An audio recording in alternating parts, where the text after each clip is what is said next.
मौसम तो ऐसा लग रहा है दिल गार्डन गार्डन हो रहा है। এই হাঁসটাই কাঠের মধ্যে আগুন লাগিয়ে আগুন পোহাচ্ছিল। তখনই উপর থেকে বরফ পরে আগুনটা নিভে যায়। বেচারার মুখের ওপরও বরফ পড়ছে। আর এই আকাম এই কাঠবেড়ি গুলো করছে। তোরে তো দাওয়াত দেই নাই, তুই আইসা গেছিস, তোর রক্ত দাস আমি হোলি খেলো। भाई मजा आया। এই বেচারা চিটপটাং হয়ে পড়ছে, তাই ভালো করে চেক করতেছে যে সে কি এখনো জীবিত আছে কিনা। চেক করে দেখে যে मैं तो अभी भी जिंदा हूँ। এবারে ছোট কাঠবেড়িটার মাথায় একটা বড় বুদ্ধি চলে আসে। ওরা কয় ওরাই সব ওরাই টপ, আমরা কি পাওনি বেয়া? কাঠবেড়ালিটা বরফের একটা ছোট গলা হাঁসের ঘরের দিকে ছুঁড়ে মারে, যেটা আস্তে আস্তে বড় হতে থাকে।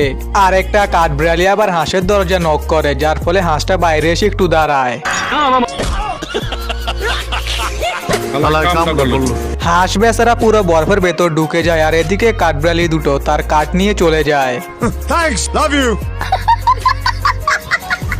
বন্ধুরা, আমরা তোমাদের জন্য অনেক কষ্ট করে এই ভিডিওগুলো তৈরি করি, তাই আশা করি তোমরা ভিডিওতে একটি লাইক এবং একটি কমেন্ট অবশ্যই করবে। আর চ্যানেল নতুন থাকলে চ্যানেলটিও সাবস্ক্রাইব করে দিও।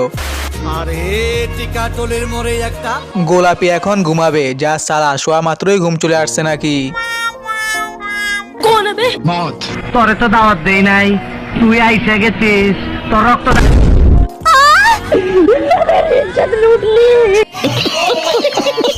अरे दोगे तो सब लोग लेंगे, बंद करो ये सब नाटक, कुछ लाइफ में अच्छा। এই পশমটা উড়ে এসে পাঙ্খা সুইচ বন্ধ করে দেয়, আর গোলাপি নাকের উপর গিয়ে বসে পড়ে। গোলাপি এবার পশম ধরার জন্য ইঁদুর মারার যন্ত্র নাকের উপর নিয়ে নেয়, কিন্তু পশমটা এতই হালকা ছিল যে সেই ফাঁদে কোনো কাজ হয়নি। তখনই কে যেন দরজা নক করে। দরজা খুলে দেখে যে যা সাল, আরেকটা পশম, একটা জেলায় বাঁশছিন আরেকটা এসে হাজির। দুইটা পশমের ভালোবাসা গোলাপি সহ্য করতে না পেরে কামান নিয়ে আসে। তোরে তো দাওয়াত দেই নাই, তুই আইস। কাম সারছে, এতগুলো পশম আমি ভাই পলাই।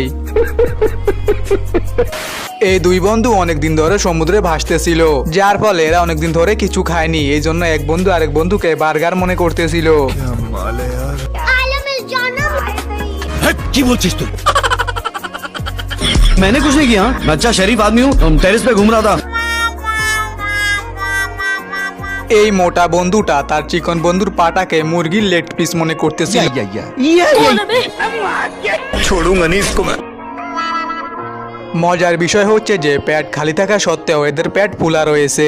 এই বেচারা তো খিদের জ্বালায় পুরো পাগল হয়ে গেছে, নিজের পাকেই খাওয়ার সিদ্ধান্ত নিছে।